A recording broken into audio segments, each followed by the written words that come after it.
합니다. 하나님의 평안과 성령님의 인도하심이 함께하길 축복합니다. 우리가 읽은 시편 124편은 다윗의 시입니다. 다윗은 공동체가 위기 가운데 고통 가운데 처해 있을 때 이렇게 얘기하죠. 하나님께서 우리 편이 아니었다면 우리가 어떻게 되었겠는가? 하나님께서 우리 편이 아니었다면 우리가 어떻게 되었을까? 이렇게 시편을 시작합니다. 그런데 오늘 본문 말씀은 우리에게 굉장히 중요한 약속 한 가지를 해줍니다. 그것은 바로 하나님이 우리 편이 되어 주셨기 때문에 아무리 어려운 일을 당한다 할지라도 결코 무너지지 않는다는 약속입니다.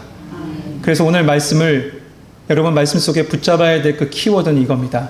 하나님의 도우심과 하나님의 은혜입니다. 같이 고백합시다. 하나님의 도우심과 하나님의 은혜를 붙잡읍시다. 할렐루야. 여러분 이번 주 금요일이 무슨 날인지 아십니까? 네, 분명히 제 생일은 아닙니다. 방금 얘기하신 분이 계시는데 71주년 되는 6.25 전쟁, 한국전쟁일입니다. 1950년 6월 25일 주일 새벽에 이 북한의 남침으로 말미암아 시작된 전쟁은 1953년 7월 27일 휴전협정이 맺혀지기까지 약 3년간 남한만 민간인 100만 명, 군인 62만 명의 목숨을 뺏어간 정말 어렵고 끔찍한 전쟁이었습니다. 북한은 더 많은 피해가 있었죠. 그런데 그 고통의 순간을 넘어서 이렇게 우리를 세워주셨고 그 은혜 가운데 우리는 살게 된 것입니다. 다 하나님의 은혜이고 하나님의 도우심이죠. 하지만 기억해야 될 것은 이 땅은 아직 휴전 중이라는 사실입니다. 전쟁을 일으켰던 그 세력은 대를 이어서 아직도 지금도 때를 노리면서 호시탐탐 노리면서 전쟁을 준비하고 있습니다. 그러므로 먼저 믿음의 사람들이 깨어 있어야 됩니다. 그리고 하나님의 도우심을 바라면서 나라와 민족을 위해서 기도해야 될 줄 믿습니다. 그래서 오늘은 주일 낮예배 시간 우리가 같이 말씀을 나누었던 룻기의 말씀을 잠시 미뤄두고 시편 124편을 통해서 먼저 우리를 어둠의 권세로부터 구원하신 그 하나님의 은혜를 바라보고 또한 이 나라와 민족을 지키시고 보호하시는 그 하나님의 도우심을 생각하면서 같이 은혜를 나누려고 합니다. 우리 1절 말씀 같이 한번 읽도록 하겠습니다. 1절 말씀 같이 읽겠습니다. 시작.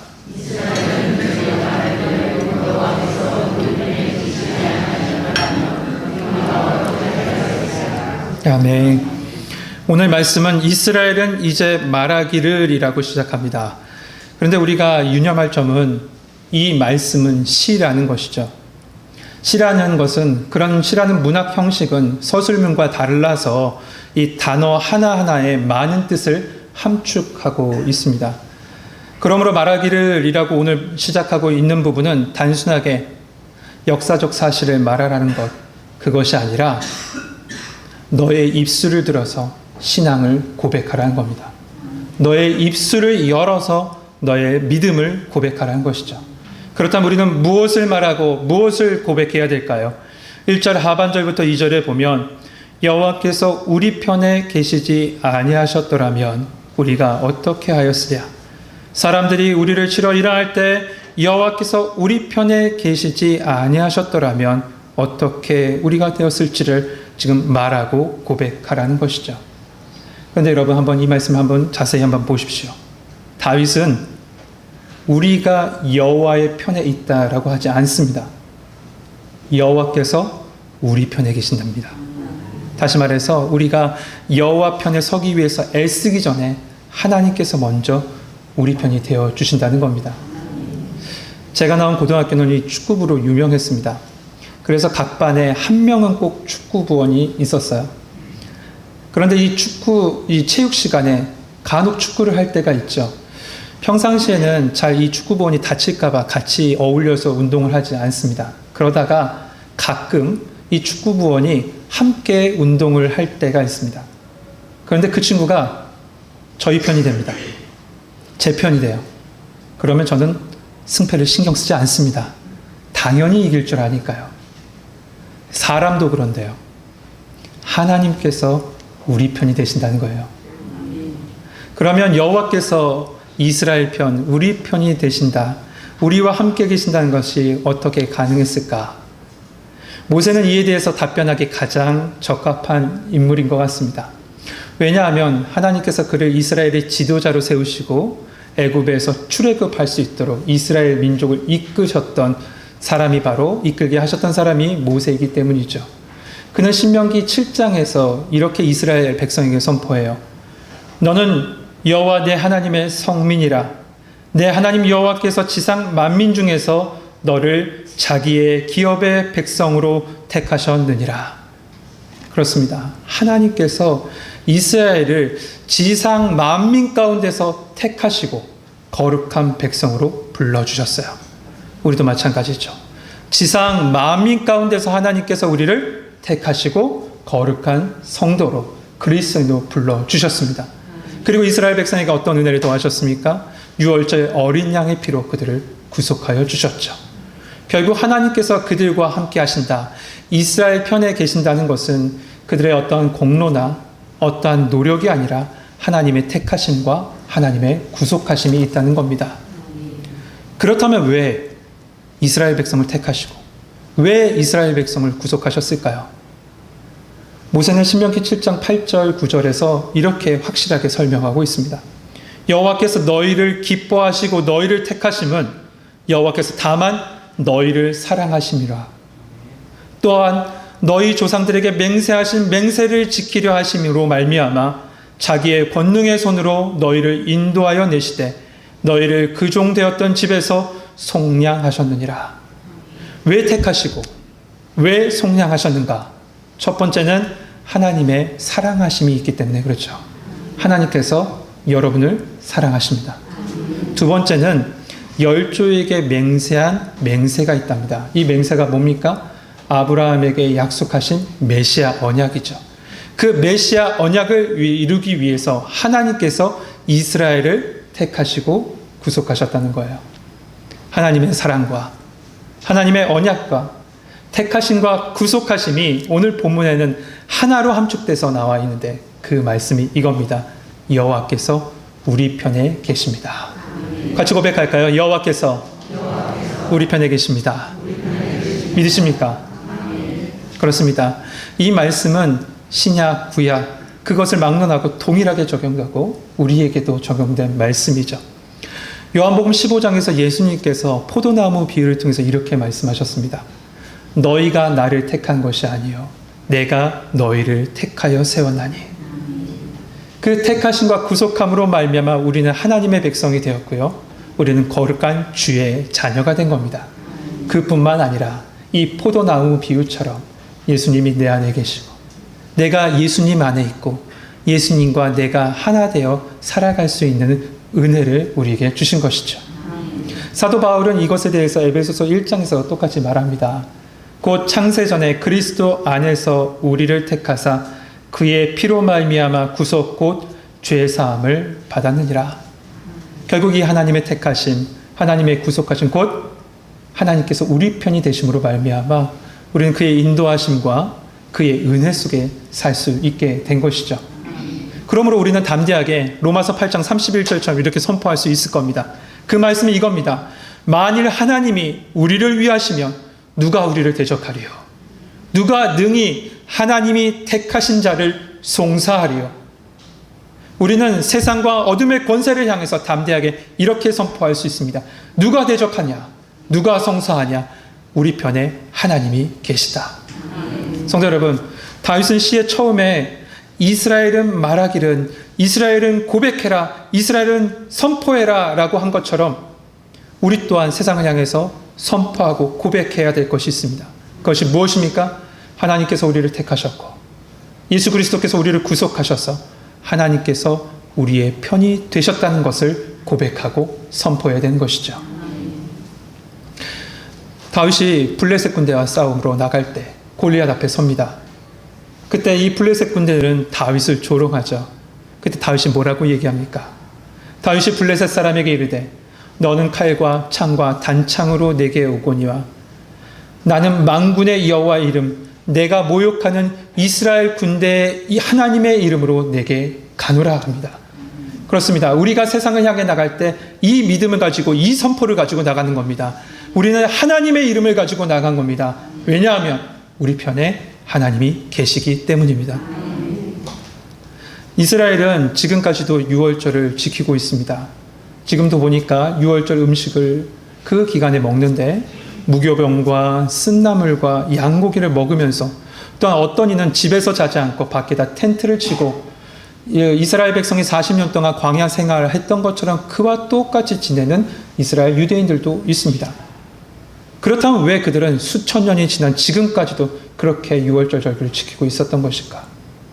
출애굽기 12장 26절에 이렇게 말하고 있어요.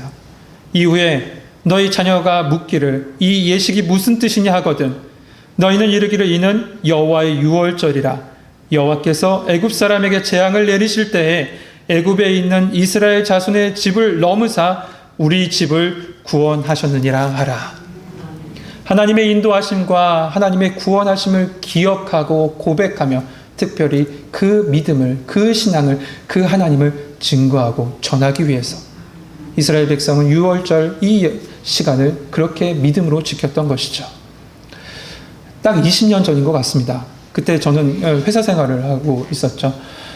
회사를 마치고 저녁 늦은 시간에 집에 돌아왔습니다. 당시에 이 시청률 1위 하는 드라마가 있었는데 혹시 여인천하라는 드라마 아십니까? 네, 웃으신 분 재밌게 보셨나 보네요. 저도 트렌드에 뒤지지 않기 위해서 열심히 부득이하게 할 수 없이 봤습니다.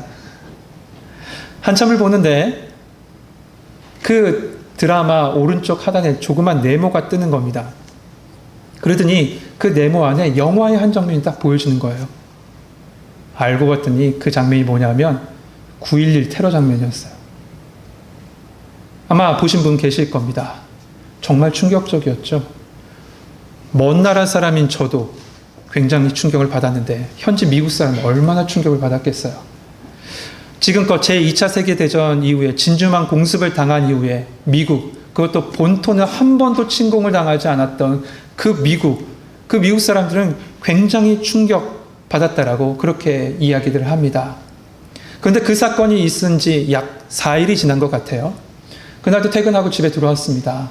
제가 어렸을 때부터 부모님은 목회하시냐고 밖에 매일 나가 계셨기 때문에 혼자 있는 것을 싫어합니다. 그래서 둘 중에 한 가지를 해요. 집에 오면 라디오를 켜놓거나 테레비를 켜놓거나 혼자 있으면 보지는 않아도 그거를 합니다. 그날도 어김없이 테레비를 켰죠. 근데 좀 영어 공부를 좀 해볼까 싶어서 채널 2번을 올렸습니다. 여러분 그 AFKN이라고 아세요? 네. 그거를 뭐 틀어놓으면 조금이라도 영어를 좀 할까봐 그거를 틀어놨습니다. 그런데 그 텔레비에서 예배 드리는 모습이 나온 겁니다. 그 당시에 대통령의 예배장 맨 앞자리에 앉았습니다. 그 옆으로 전직 대통령들이 쫙 앉아 있어요. 그리고 여러 교파의 목사님들이 강대상에 앉아 계시고 돌아가면서 말씀을 증거하십니다. 그리고 맨 마지막 순서에 노구를 이끌고 한 목사님이 나오셨는데 그 목사님이 바로 빌리 그리함 목사님이셨어요.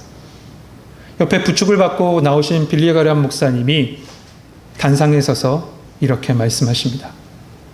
우리는 하나님이 필요합니다. 우리는 하나님이 필요합니다.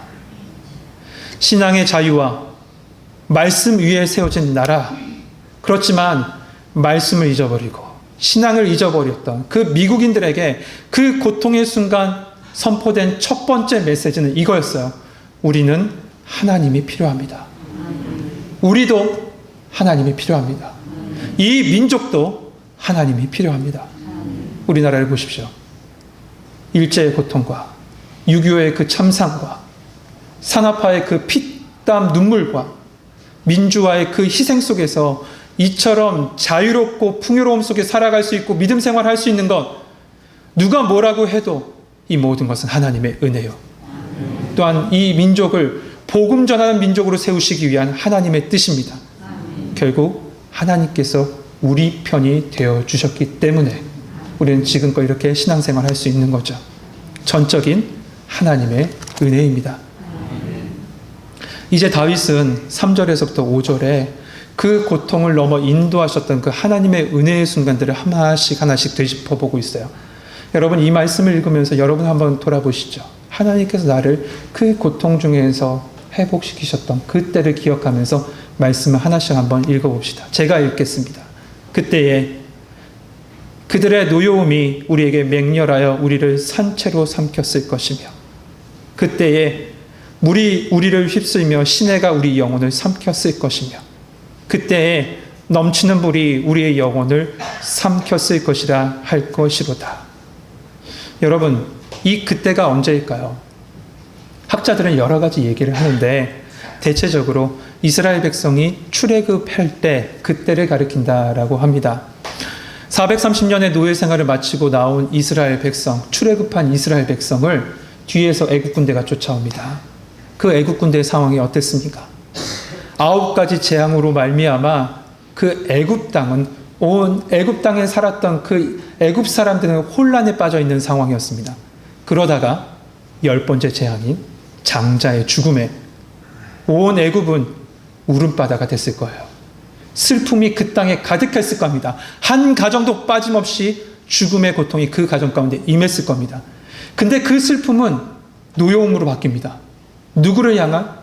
이스라엘 백성 향한 노여움으로 바뀌죠. 그래서 바로의 지시에 따라서 이스라엘 민족을 쫓아가고 있는 거죠. 당시 최강의 군대였다라고 얘기하는 그 애국 군대가 그 노여움이라는 그 무기를 장착한 채 지금 맹렬한 불과 같이 이스라엘 백성을 쫓아오는 겁니다. 그리고 이스라엘 백성 앞에 뭐가 있습니까? 넘치는 물이 있었어요. 바로 홍해가 가로막고 있었던 거죠. 그 진퇴양난, 그 순간에 놓여졌던 그때를 회상하면서 다윗은 여호와께서 우리 편에 계시지 않으셨다면 대적으로 말미암아 우리는 삼킨 바 되었을 것입니다. 이렇게 지금 고백하고 있는 겁니다. 여러분, 이 삼키다라는 이 단어는 씹지도 않고 한 입에 꿀꺽 삼키는 그 맹수의 모습을 가리키는 단어라고 합니다. 그리고 또 이 말씀이, 이 단어가 쓰여진 곳이 있는데 그것이 바로 민수기 16장입니다. 민수기 16장에서 고라 자손들이 하나님을 향해서 반역을 합니다. 그때 하나님께서 진노하셔서 어떻게 하셨습니까? 땅을 갈라서 모든 백성, 그 고라 민족, 고라 자손을 삼켜버렸습니다. 그 모습을 나타내는 단어가 바로 이 말씀이에요. 그러니까 그 어떠한 구원의 희망도 보이지 않는 그 상황, 대적의 분노와 그런 기세 앞에 놓여졌던 것이 바로 이스라엘 민족이죠. 그러나 하나님께서 어떻게 하셨습니까? 그러한 속에서도 하나님이 이스라엘 편이 되셔서 그들을 위험에서 건져주셨습니다. 할렐루야! 다니엘이 믿음을 지키다가 사자굴에 던져집니다. 그런데 하나님께서 그곳에 천사를 보내셔서 사자의 입을 봉하시고 아무런 상함 없이, 털끝 하나도 상함 없이 그를 구원해 내세요. 이에 대해서 다니엘 6장 23절에 이렇게 말합니다. 이는 그가 자기의 하나님을 믿었습니다. 이는 그가 자기의 하나님을 믿었던 것. 이 말은 하나님께서 내 편 되심을 믿었던 거죠. 성도 여러분, 하나님께서 내 편 되심을 믿으십니까? 정말 믿으십니까?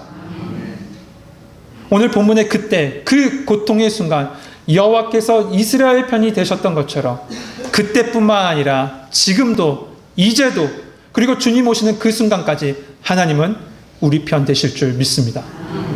특별히 오늘 말씀 가운데 3번의 그때를 보면서 저는 로마서 5장에 나와 있는 그 은혜의 때를 기억하게 됐습니다. 그때가 어느 때냐?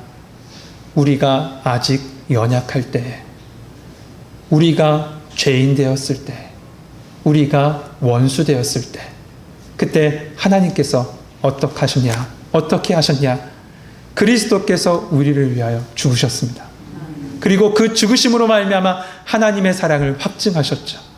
그리고 하나님과 화목하게 되어 구원의 은혜를 누리게 되었던 겁니다. 이러한 구원의 은혜가 예수 그리스도를 통해서 우리 가운데 있습니다. 하지만 베드로전서 5장 8절에도 말씀하죠. 대적 마귀가 우는 사자처럼 두루다니며 삼킬 자를 찾는다라고요. 이 삼킬 자를 찾는다는 표현이 오늘 본문 우리 시편의 말씀과 똑같아요. 삼킬 자를 지금도 찾고 있죠. 지금도 마귀는 유혹에 입을 벌려서 우리를 한 입에 삼키려고 지금 도사리고 있습니다. 그리고 4절에서부터 5절에 나온 말씀대로 물이 시내가 되고 시내가 넘치는 물이 된 것처럼 조금씩 우리 가운데 다가와서 우리의 영혼과 삶을 집어 삼키려고 지금 준비하고 있죠. 그렇기 때문에 우리 믿음의 사람들은 어떻게 될까? 바로 깨어 기도해야 합니다. 영적으로 전신갑주를 입고 무장해야 되는 거예요. 시편 32편 6절에 그래서 이렇게 말씀합니다. 이로 말미암아 모든 경건한 자는 주를 만날 기회를 얻어서 주께 기도할지라. 진실로 홍수가 범람할지라도 그에게 미치지 못하리라. 할렐루야. 하나님께서 우리 편이심을 믿는다며 그분을 의지하고 그의 십자가를 붙잡고 그를 향해서 기도할 때 하나님께서 그를 지키시고 보호하실 줄 믿습니다. 시편 기자는 이제 6절에서부터 8절에 하나님의 은혜와 그 도우심에 대해서 찬양하고 있습니다. 우리 6절 말씀 한번 같이 한번 읽어볼까요? 6절 말씀입니다. 같이 읽겠습니다. 시작.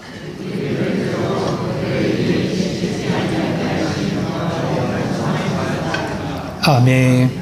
여호와를 찬송합니다. 어떻게 찬송합니까? 씹히지 않게 하시는 여호와를 찬송할지라. 이 씹히지 아니한다는 것은 원어적으로 봤더니 사나운 짐승에게 먹이로 던져지지 않는다는 뜻이래요. 맹수는 먹이를 그냥 지나가지 않습니다. 잔혹하게 찢고 뜯어 먹죠. 그러나 이러한 상황 속에서도 하나님께서는 건져 주신다는 거예요. 이러한 모습은 말씀 속에서 많이 등장합니다. 에스더서에 보면 하만이 유다인들을 몰살시키려고 합니다. 오늘 시편의 표현대로 하면 산채로 집어 삼키려고 했던 모습인 거죠. 그러나 하나님께서 어떻게 하셨습니까? 먼저 앞서서 이스라엘 백성을 보호하시되 그 슬픔의 순간을 바꿔서 기쁨으로 바꿔주시고 애통이 변해서 길한 날로 만들어 주셨어요. 성경에는 이러한 사건들이 많이 있습니다. 무수히 있습니다. 그런데 성도 여러분, 그 어떤 것보다도 가장 크고 귀한 은혜가 바로 우리 가운데 있습니다. 그 은혜가 뭐냐? 바로 예수 그리스도의 십자가의 은혜죠. 사단은 주님을 십자가의 못 박음으로 말미암아 집어 삼킬 줄 알았습니다. 그러나 어떻게 하셨습니까? 주님은 무덤 문을 열고 부활하셨습니다. 그 부활의 은혜가 바로 우리 가운데 있어요. 그러므로 말미암아 예수 부활이 내 부활 되는 것이고요. 예수 생명이 내 생명 되는 것이죠. 그 부활의 은혜가 우리 가운데 있음으로 말미암아 우리는 대적의 입에서 씹혀지지 않게 되는 것입니다. 그러므로 그 은혜를 받은 그 사람이 해야 될 두 가지를 시편 기자는 얘기합니다. 첫째는 1절에 나온 대로 말하고 고백하고 선포하라는 것이고요. 두 번째는 오늘 방금 읽었던 말씀처럼 그 구속의 은혜를 말로 삶으로 찬양하라는 겁니다. 그럼 우리는 그 찬양을 어떤 찬양으로 하나님께 영광 돌려야 될까요? 그 찬양의 모습이 7절에서부터 8절 나옵니다. 여러분, 이 찬양이 나의 고백, 하나님을 향한 나의 찬양으로 믿으시고 같이 한번 읽어봅시다. 같이 한번 읽겠습니다. 시작.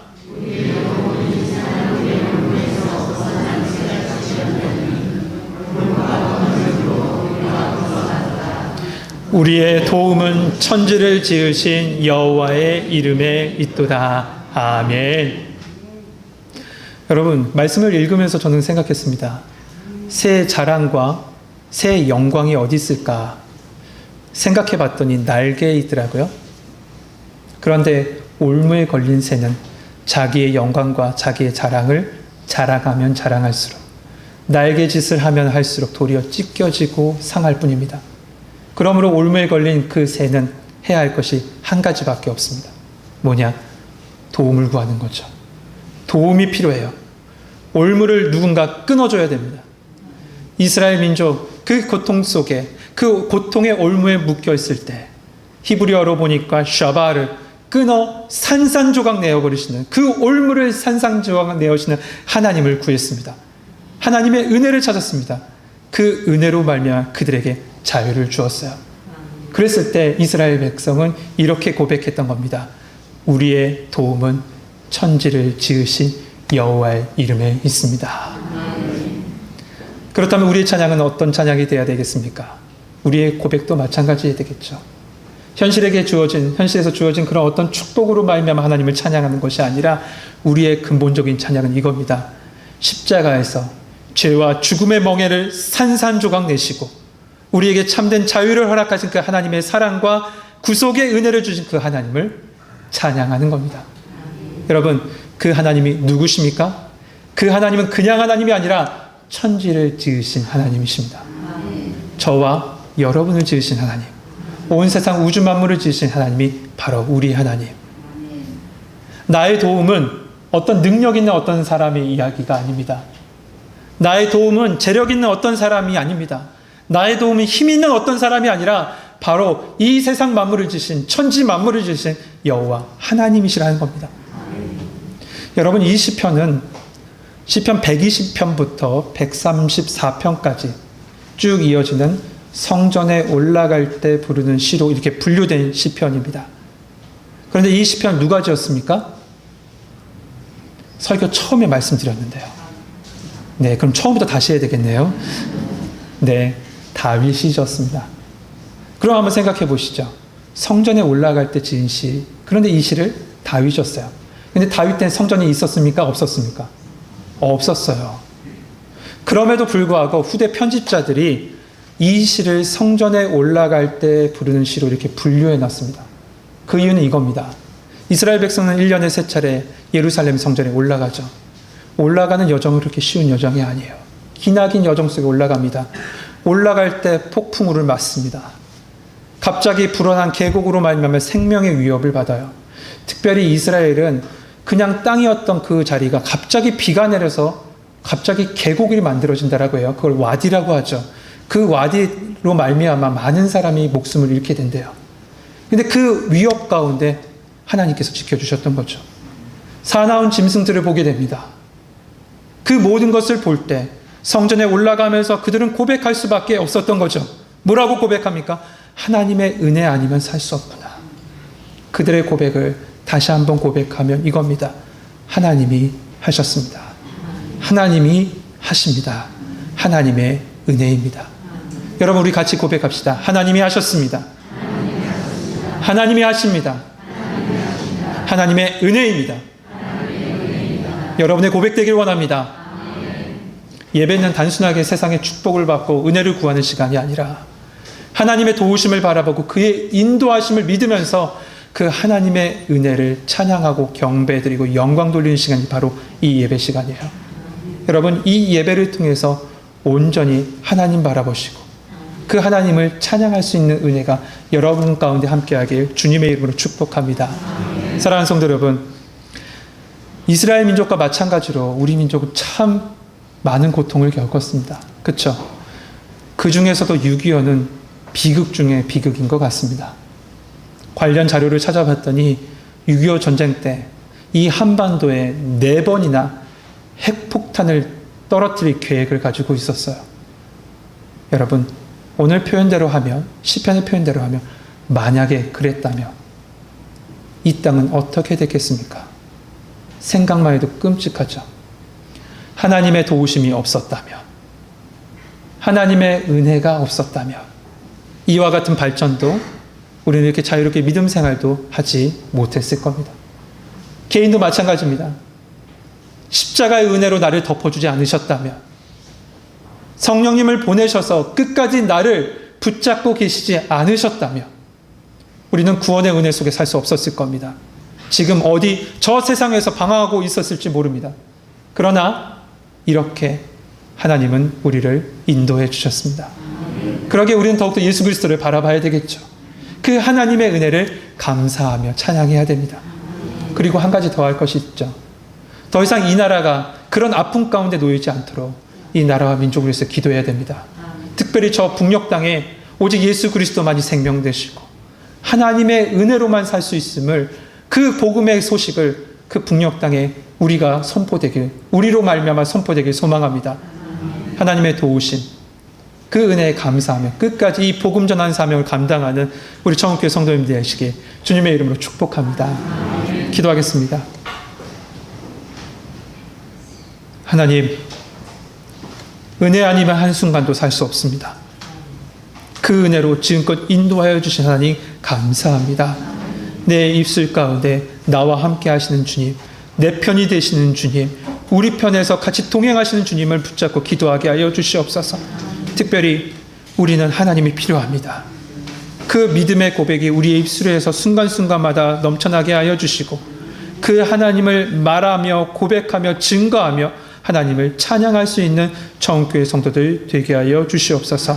예수 그리스도의 이름으로 감사하며 기도하옵나이다.